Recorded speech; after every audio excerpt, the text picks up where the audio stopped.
नमस्कार दोस्तों, welcome to Vigyan with doctor G. I am doctor Govind Rajan, radiologist, यानी कि आपका scanning doctor. In my previous videos, I was talking about ultrasound in pregnancy and preconceptional evaluation, high risk pregnancy ultrasound scanning, and all those things. ಇವತ್ತಿನ ವಿಡಿಯೋದಲ್ಲಿ we will talk about ultrasound of the thyroid gland. ಅಂದರೆ thyroid gland ಅಂದರೆ ಒಂದು ಸಣ್ಣ ಗ್ರಂಥಿ ಇಲ್ಲಿರುತ್ತೆ. It's an endocrine gland. ಅದು thyroxine ಅಂತ ಹಾರ್ಮೋನ್ನ ಪ್ರೊಡ್ಯೂಸ್ ಮಾಡುತ್ತೆ. ಹಲವಾರು ಡಿಸೀಸಸ್ ಅದಕ್ಕೆ ಇನ್ವಾಲ್ವ್ಮೆಂಟ್ ಇರುತ್ತೆ. But most commonly either hypothyroidism ಅಥವಾ ಹೈಪರ್ ಥೈರಾಯ್ಡಿಸಮ್ ಅಂತ ಇರುತ್ತೆ. ಇದೆರಡು ಕಾಮನ್ನು. ಅಂದರೆ ಹೈಪೋ ಅಂತಂದರೆ ಕಡಿಮೆ ಪ್ರೊಡ್ಯೂಸ್ ಆಗುತ್ತೆ ಥೈರಾಕ್ಸಿನ್, ಹೈಪರ್ ಅಂತಂದರೆ ಜಾಸ್ತಿ ಪ್ರೊಡ್ಯೂಸ್ ಆಗುತ್ತೆ. ಯೂಶ್ವಲಿ ನಾವು ಥೈರಾಯ್ಡ್ ಅಲ್ಟ್ರಾಸೌಂಡ್ ಯಾವಾಗ ಮಾಡ್ತೀವಿ? ಒಂದು ಈ ಥರ ಅನ್ಎಕ್ಸ್ಪ್ಲೈನ್ಡ್ ಹೈಪೋಥೈರಾಯ್ಡಿಸಮ್ ಅಥವಾ ಹೈಪರ್ ಥೈರಾಯ್ಡಿಸಮ್ ಆಗುತ್ತೆ. ಅಂದರೆ ಬ್ಲಡ್ ಟೆಸ್ಟ್ ಮಾಡಿದ್ರೆ ಗೊತ್ತಾಗ್ತದೆ. ಬೇರೆ ಸಿಂಪ್ಟಮ್ಸ್ ಇರುತ್ತೆ ಅವರಿಗೆ, ಅವಾಗ ಬ್ಲಡ್ ಟೆಸ್ಟ್ ಮಾಡಿದ್ರೆ ಥೈರಾಯ್ಡ್ ಪ್ರಾಬ್ಲಮ್ ಅಂತ ಗೊತ್ತಾದರೆ ಅದು ಸ್ಕ್ಯಾನಿಂಗ್ ಮಾಡಬೇಕಾಗುತ್ತೆ. ಅಥವಾ ಕ್ಲಿನಿಕಲ್ ಎಕ್ಸಾಮಿನೇಷನಲ್ಲಿ ಮುಟ್ಟಿ ನೋಡಿದಾಗ ಇಲ್ಲಿ ಏನಾರ ಗಂಟು ಸಿಕ್ತು, ಅವಾಗಲೂ ಥೈರಾಯ್ಡ್ ಸ್ಕ್ಯಾನ್ ಮಾಡಬಹುದು. ಅಥವಾ ಪೇಷಂಟಿಗೆ ಆಸೆಚ್ ತುಂಬ ದೊಡ್ಡದು ಒಂದು ಥೈರಾಯ್ಡಿಂದ ಗಂಟು ಬರ್ತಾ ಇದೆ, ಕಾಣಿಸ್ತಾ ಇದೆ, ಅಂದರೆ ದಟ್ ಇಸ್ ಕಾಲ್ಡ್ ಗಾಯ್ಟರ್ ಅಂತ ಹೇಳ್ತೀವಿ ನಾವು. ಆ ಥರ ಇದ್ದಾಗಲೂ ನಾವು ಇವ್ಯಾಲ್ಯೂಯೇಷನ್ ಮಾಡ್ತೀವಿ. ಅದು ಬಿಟ್ಟು ಯೂಶ್ವಲಿ ನಾವು ಪ್ರಿಕನ್ಸೆಪ್ಷನಲ್ ಇವ್ಯಾಲ್ಯೂಯೇಷನ್ ಟೈಮಲ್ಲಿ ಹೈಪೋಥೈರಾಯ್ಡಿಸಮ್ ಮತ್ತು ಹೈಪರ್ ಥೈರಾಯ್ಡಿಸಮ್ ಎಲ್ಲ ಇತ್ತು ಅಂತಂದರೆ ಅವಾಗಲೂ ನಾವು ಅಲ್ಟ್ರಾಸೌಂಡ್ ಸ್ಕ್ಯಾನಿಂಗ್ ಮಾಡಿ ಕಂಡುಹಿಡಿತೀವಿ. ಸೊ ಅಲ್ಟ್ರಾಸೌಂಡ್ ಸ್ಕ್ಯಾನಿಂಗ್ ಮಾಡಿ ಏನು ಕಂಡುಹಿಡಿತೀವಿ? ಒಂದು, ಥೈರಾಯ್ಡ್ ಗ್ಲ್ಯಾಂಡಲ್ಲಿ ಸ್ಮಾಲ್ ಗಂಟುಗಳು ಏನಾರ ಇದೆಯಾ? ಕಾಮನ್, ಅದು ತುಂಬ ಕಾಮನ್ನು. ಅಂದರೆ ಮೆಜಾರಿಟಿ ಥೈರಾಯ್ಡ್ ಗ್ಲ್ಯಾಂಡಲ್ಲಿರುವಂಥ ಗಂಟುಗಳು ಬಿನೈನ್ ಇರುತ್ತೆ, ಅಂದರೆ ಕ್ಯಾನ್ಸರಸ್ ಅಲ್ಲ. ಸೊ ಹಾಗಾಗಿ ಪ್ರತಿ ಗಂಟನ್ನು ನಾವು FNAC ಅಂದರೆ ಬಯಾಪ್ಸಿ ಮಾಡೋದು ಅಥವಾ ಸರ್ಜರಿ ಮಾಡಿ ತೆಗೆಯೋದು ಈ ಥರ ಮಾಡೋಕ್ಕಾಗಲ್ಲ.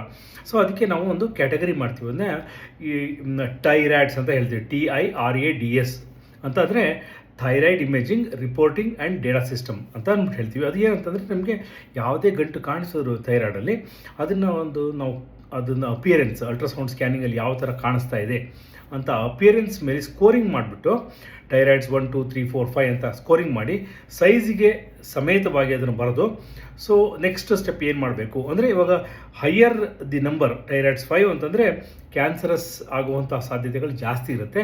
ವೆರಾಸ್ 1 ಮತ್ತು 2 ಅಂತಂದರೆ ಕ್ಯಾನ್ಸರಸ್ ಆಗುವಂಥ ಸಾಧ್ಯತೆ ಕಡಿಮೆ ಇರುತ್ತೆ. ಸೊ ಇದು ಒಂದು ಗಂಟಿರುವಂತಹ ಪೇಷಂಟ್ಸಲ್ಲಿ ಇದು ಮಾಡಿದಾಗ ನಮಗೆ ಗೊತ್ತಾಗುತ್ತೆ.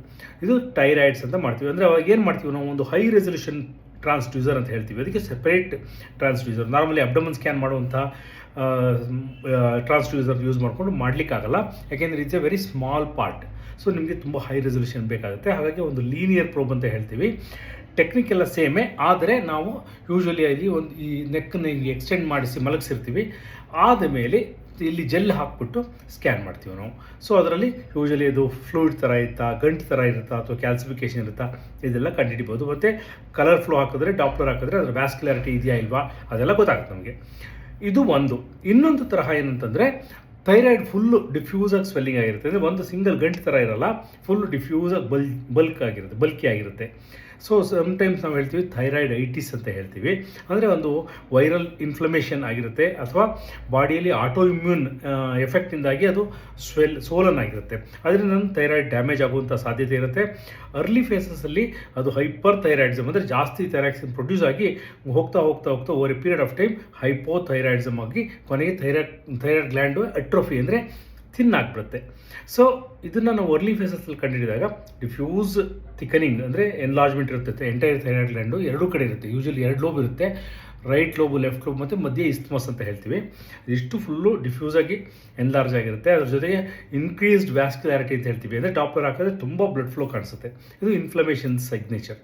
ಸೊ ಈ ವಿಚಾರದಲ್ಲಿದ್ದಾಗ ಇದು ಹೈಪರ್ ಥೈರಾಯ್ಡಿಸಮ್ ಮತ್ತು ಹೈಪೋಥೈರಾಯ್ಡಿಸಮ್ ಅಂತ ಕಂಡುಹಿಡಿಯೋಕ್ಕಾಗಲ್ಲ, ಆದರೆ ಥೈರಾಯ್ಡಲ್ಲಿ ಇನ್ಫ್ಲಮೇಷನ್ ಇದೆಯಾ ಇಲ್ವಾ ಅಂತ ಗೊತ್ತಾಗುತ್ತೆ ನಮಗೆ. ಸೊ ಅದು ಬಿಟ್ಟು ಬೇರೆ ಯೂಶ್ವಲಿ ನೆಕ್ಕಲ್ಲಿ ಲಿಂಫ್ ನೋಡ್ಸ್ ಅಂದರೆ ಗ್ಲ್ಯಾಂಡ್ಸ್ ಅಂತ ಹೇಳ್ತೀವಿ, ಲಿಂಫ್ ಗ್ಲ್ಯಾಂಡ್ಸ್ ಅಂತ ಹೇಳ್ತೀವಿ. ಅದು ಏನಾರ ಸ್ವೆಲ್ಲಿಂಗ್ ಆಗಿದೆಯಾ, ಥೈರಾಯ್ಡ್ ಕ್ಯಾನ್ಸರ್ ಇತ್ತು ಅಂದರೆ ಅಲ್ಲಿಗೆ ಸ್ಪ್ರೆಡ್ ಆಗುವಂಥ ಸಾಧ್ಯತೆ ಇರುತ್ತೆ. ಅದೆಲ್ಲ ನೋಡ್ತೀವಿ ನಾವು. ಸೊ ಮೇಲಿಂದ ಕೆಳಗಡೆ ತನಕ ನೋಡ್ತೀವಿ. ಸೊ ಥೈರಾಯ್ಡ್ ಸ್ಕ್ಯಾನಿಂಗ್ ಅಂದರೆ ultrasound scanning of thyroid is A very important tool. Simple procedure, ಆದರೆ ಟೆಕ್ನಿಕಲಿ ಚೆನ್ನಾಗಿ ನಾಲೆಡ್ಜ್ ಇರುವಂತಹ ಡಾಕ್ಟರ್ ಹತ್ರ ಮಾಡಿಸ್ಬೇಕಾಗುತ್ತೆ. ಇದು ಎಲ್ಲರೂ ಅಷ್ಟೊಂದು ಫ್ರೀಕ್ವೆಂಟಾಗಿ ಮಾಡದೇ ಇರೋದ್ರಿಂದ ಇದು ಎಕ್ಸ್ಪೀರಿಯನ್ಸ್ ಡಾಕ್ಟರ್ಸ್ ಹತ್ರ ಮಾಡಿಸ್ಬೇಕು. ಸೆಕೆಂಡ್ ಥಿಂಗ್, FNAC ಮಾಡ್ಬೋದು, ಅಲ್ಟ್ರಾಸೌಂಡ್ ಗೈಡೆನ್ಸ್ ಯೂಸ್ ಮಾಡಿಕೊಂಡು FNAC ಮಾಡಬಹುದು ನಾವು. ಕೆಳಗೆ ಇವತ್ತಿನ ವಿಡಿಯೋ ಇಲ್ಲಿಗೆ ಸ್ಟಾಪ್ ಮಾಡ್ತೀನಿ. ನನ್ನ ಮುಂದಿನ ವಿಡಿಯೋದಲ್ಲಿ ಮತ್ತೆ ಇದೇ ಥರ ultrasound scanning in different parts ಅದ್ರ ಬಗ್ಗೆ ಮಾತಾಡೋಣ. If you want to know more about imaging, medical imaging, please follow me on Vigyan with Dr. G. Jai Hind dosto.